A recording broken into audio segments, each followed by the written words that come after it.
So Wisconsin is taking on Michigan State Tuesday, January 10th, and they will be without their leading scorer and leading rebounder, Tyler Wahl, for the second game in a row and for the second year in a row in the Michigan State-Wisconsin matchup at the Kohl Center.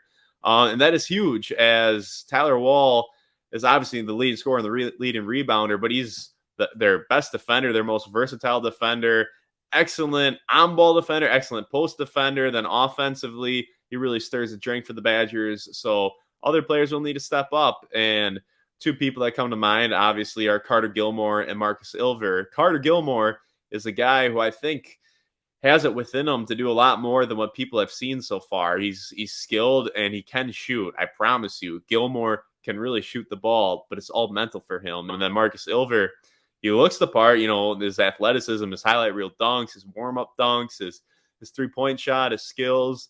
I mean, both those guys look capable of coming in and providing a spark while Tyler Wahl's injured, but I believe it's more mental for both those guys. So hopefully they can be confident in themselves, and when they get the opportunity to knock down an open three or get the ball one-on-one in the post, they can take advantage of it. But really, I'm a believer in both their abilities. And Gilmore, despite not being super confident in his offensive game, defensively he's been super solid. In the post, being in the right spot at the right time.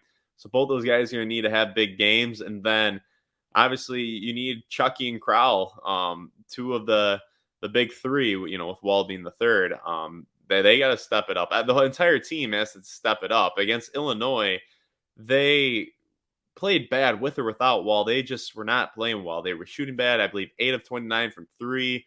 You're seeing some uncharacteristic turnovers, some leaving shooters wide open. I mean, they left Coleman Hawkins open so many times off the pick and pop where it's just unreal. And when you go against a guy like Joey Hauser, who's a phenomenal shooter, honestly, one of the best shooters in the country at 6'9", 6'10", you can't leave him open. You got to be on top of your game, and that's where I think not having Wahl really hurts, is in that matchup with Joey Hauser. Is you can throw Wahl on Joey, and that could really limit Joey's ability to impact the game. I feel like Joey would really have to do most of his work when Wahl gets switched off of him or when Wahl's out of the game. But yeah, Michigan State's it's another classic Izzo team. They're tough, they're physical.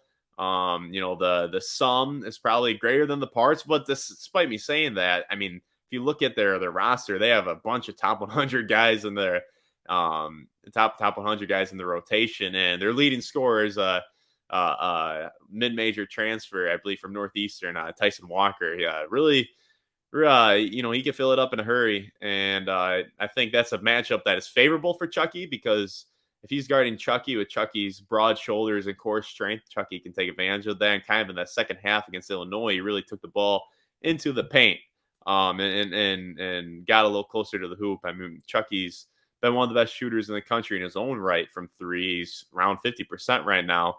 But he's a strong dude at 6'1", maybe 6'2". He can really make his money down low against these smaller guards in the Big Ten.